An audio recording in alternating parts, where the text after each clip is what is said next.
దైవ సన్నిధిలో ప్రార్థన పూర్వకంగా దేవుని మాటలు ఆలకించుటకు మంచి మనసును కలిగి చక్కగా వాక్యంపై దృష్టి నుంచి వినాలని ప్రేమపూర్వకంగా మీకు అందరికీ తెలియజేస్తూ ముందుకెళ్తున్నాం. విందాం ప్రియుల, జాగ్రత్త చూడండి, నా వైపు చూడండి, కింద ఎవరు చూడొద్దండి. విందాం. ఇది దేవుని మందిరము. ఈ మందిరములో దేవుని మాటలు వినబడతాయి. ఇది దేవుని సన్నిధి. ఇక్కడ దేవుని పిల్లలు దేవునిని స్తుతిస్తారు. ఇది దేవుని మందిరము. ఇక్కడ దేవునికి మొరపెట్టేటువంటి పరిస్థితులు ఉంటున్నాయి. కనుక దేవుని మందిరము అనగా మనకు అర్థమయ్యేటువంటి భాషలో చెప్పాలంటే ప్రియులరా, ఒక మంచి హాస్పిటల్ ఏదైతే ఉంటుందో ఆ హాస్పిటల్కి వెళ్ళాలని ఎవరికి ఆశ కలిగి ఉంటారు చెప్పండి? హాస్పిటల్కి ఎవరు వెళ్ళాలి అని అనుకుంటారు? అందరూ చెప్పాలి. మీకు అర్థం కావడానికి ఎగ్జాంపుల్, హాస్పిటల్కి ఎవరు వెళ్ళాలని ఆశపడతారు? రోగులు, అనారోగ్యంతో ఉన్నటువంటి వాళ్ళు ఒక చక్కని హాస్పిటల్కి వెళ్ళాలని ఆశపడతారు. హాస్పిటల్కి వెళ్ళినటువంటి వారికి ఉన్నటువంటి అనారోగ్య పరిస్థితులను బాగు చేసుకోవాలనేటువంటి ఉద్దేశంతోనే చక్కని హాస్పిటల్ని, ఏ హాస్పిటల్ అయితే బాగుంటుందో ఆ హాస్పిటల్లో వైద్యం అందించేటువంటి డాక్టరు ఎలా వైద్యాన్ని అందిస్తారు అన్నీ ఎంక్వైరీ చేసుకొని చక్కగా వైద్యుని సంప్రదిస్తాం.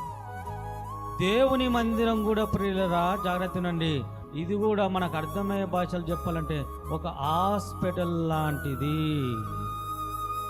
జాగ్రత్తనండి. అనారోగ్యంతో ఉన్నటువంటి రోగులు ఒక హాస్పిటల్కి వెళ్ళి ఆ అనారోగ్యాలను బాగు చేసుకోవాలని ఏ విధంగా అయితే ప్రయత్నిస్తామో, ఇది దేవుని మందిరము ప్రియులరా. అది భౌతికమైనటువంటి శరీరానికి సంబంధించినటువంటి అనారోగ్యాలను బాగు చేసుకోవడానికి ఒక హాస్పిటల్ దగ్గరికి వెళ్తాం, కానీ ఇది దేవుని మందిరము. ఇది శరీరానికి సంబంధించినటువంటి అనారోగ్య పరిస్థితులు మాత్రమే కాకుండా శరీరంలో ఉన్నటువంటి ఆత్మకు కావచ్చు ప్రియులరా. ఇక్కడ ఈ మందిరములో ఆ శరీరానికి స్వస్థత ఉంటుంది, ఆత్మకు కూడా స్వస్థత ఉంటుంది. ఒక హాస్పిటల్కి వెళ్ళిన తర్వాత అక్కడ డాక్టర్ని సంప్రదించిన తర్వాత మనకున్నటువంటి పరిస్థితులన్నిటినీ చెబుతాము. చెప్పిన తర్వాత డాక్టరు అందుకు సంబంధించినటువంటి మెడిసిన్స్ ఇవ్వడము జరుగుతుంది. తీసుకున్నటువంటి మెడిసిన్స్ తీసుకున్న తర్వాత మనం ఇంటికి వచ్చిన తర్వాత చేసేటువంటి పని ఏంటి చెప్పండి? ఏం చేస్తాము? డాక్టర్ ఏ సూచనలు అయితే చెప్పాడో ఆ సూచనలను పాటించడానికి ప్రయత్నం చేస్తామా, లేకపోతే డాక్టర్ మస్తు చెప్తారులే అని అంటామా? చెప్పండి. తప్పకుండా డాక్టర్ చెప్పినటువంటి సూచనలు ఏవైతే ఉన్నవో, మనకున్నటువంటి అనారోగ్య పరిస్థితి ఏదైతే ఉందో ప్రియులరా, వాటికి సంబంధించినటువంటి సూచనలు ఇవ్వడం జరుగుతుంది. ఏంటి ఆ సూచనలు అంటే ప్రియులరా, ఏమి తినాలి, ఏమి తినకూడదు, ఎప్పుడు తినాలి, ఎప్పుడు తినకూడదు, ఉదయము ఏ టాబ్లెట్ వేసుకోవాలి, మధ్యాహ్నం ఏ టాబ్లెట్స్ వేసుకోవాలి, రాత్రి ఏ టాబ్లెట్స్ వేసుకోవాలి. ఇలాంటి సూచనలను పొందుకున్న తర్వాత వచ్చినటువంటి మనము ఖచ్చితంగా ఇవి పాటిస్తామా పాటించమా? ఖచ్చితంగా పాటిస్తాం. ఒకవేళ ఆ టాబ్లెట్స్ ఏ విధంగా వేసుకోవాలో అర్థం కాకపోతే అడిగి మరీ రాపించుకుంటాము చీటీల పైన. ఈ టాబ్లెట్ ఎప్పుడు వేసుకోవాలి, ఈ టాబ్లెట్ ఎప్పుడు వేసుకోవాలి. అందరూ వాళ్ళు ఇంగ్లీష్లో రాస్తుంటే మనం ఏమంటాం? ఇంగ్లీష్ కాదు, తెలుగులో రాయండి అని. ఎందుకు? మనకు తెలుగు వస్తుంది కాబట్టి. అంటే ఆ స్లిప్పులు తీసుకున్న తర్వాత ఎంత జాగ్రత్తలు తీసుకున్నా చూడండి. ఈ చీటిలో ఉన్నటువంటి టాబ్లెట్ ఈ చీటిలోకి రాకూడదు. మనకు అర్థమయ్యేటువంటి రీతిలో కొన్ని గుర్తులను కూడా పెట్టుకుంటాము.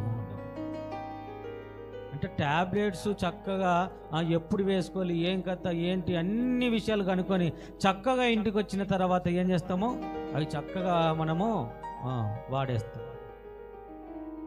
అలా వాడేదాన్ని బట్టి ప్రియులరా మనకున్నటువంటి అనారోగ్య పరిస్థితి ఏమైపోతుందంటే రోజు రోజుకి బాగుపడుతుంది.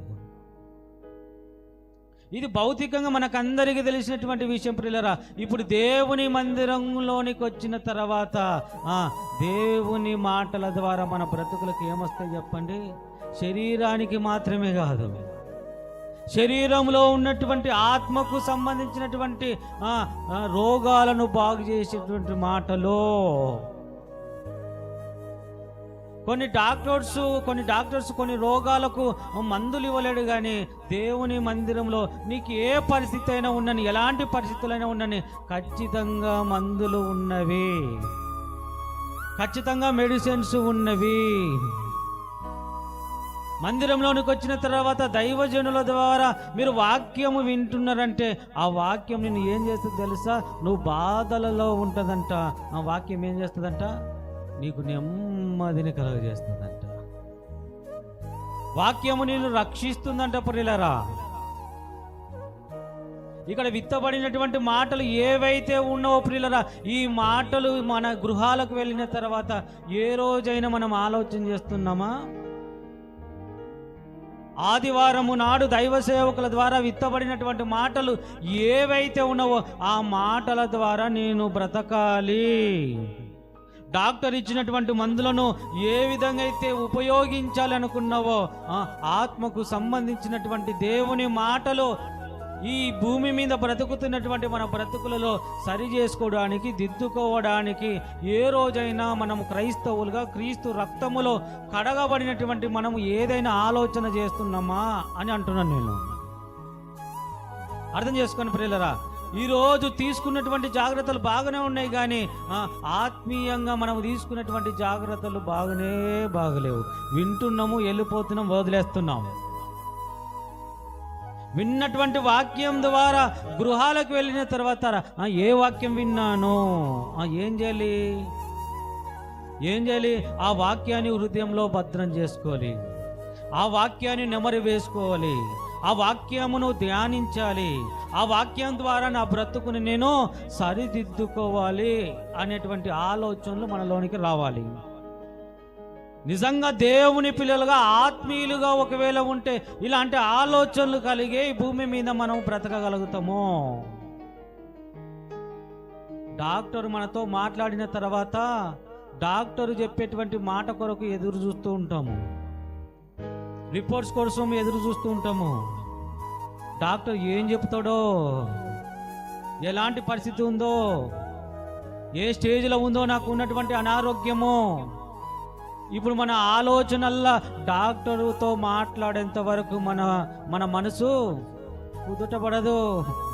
బయట వాళ్ళు ఎన్ని విషయాలు చెప్పినా, ఎంతమంది ఏవి చెప్పినా మనకు మనసు కుదుటపడదు. కానీ పిల్లరా, డాక్టర్ మనతో ఎప్పుడైతే మాట్లాడుతాడో అమ్మ పర్లేదులే బాగానే ఉంది అని చెప్పాడు అనుకోండి, ఎలా ఉంటుంది మన హృదయము? ఎంత సంతోషమో. బయట ఉన్నటువంటి వాళ్ళు రిపోర్ట్స్ చూసి అబ్బో నీ స్టేజ్ షుగర్ అంత ఉంది, నీ బీపీ ఇంత ఉంది, నీకు థైరాయిడ్ అంత ఉంది అని ఎవరైనా ఒకవేళ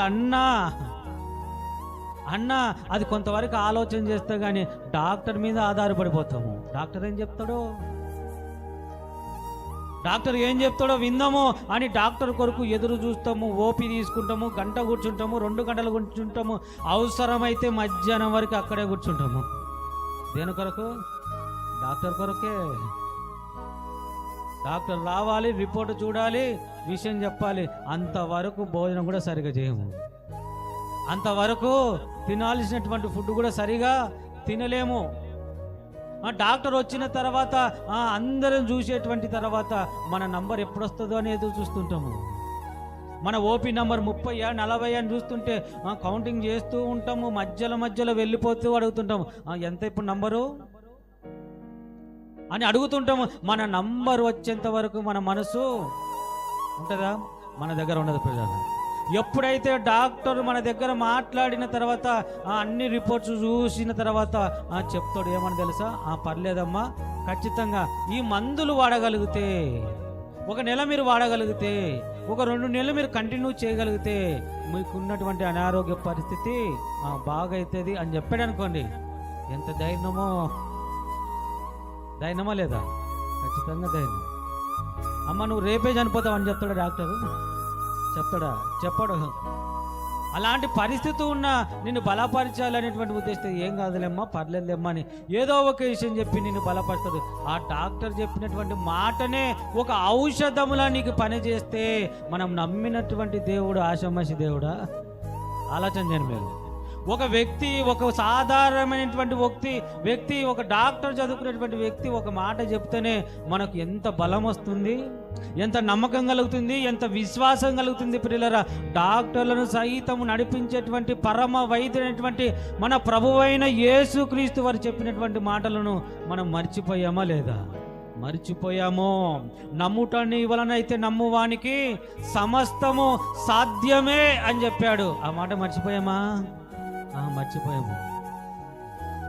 డాక్టర్ చెప్పినటువంటి మాట మీద ఉన్నటువంటి విశ్వాసం కూడా ఈరోజు దేవుని మీద ఉందా? విశ్వాసము లేకపోయింది పిల్లలు. కనుక క్రైస్తవులుగా ఖచ్చితంగా మన బ్రతుకులను మనము సరి చేసుకోవాలి.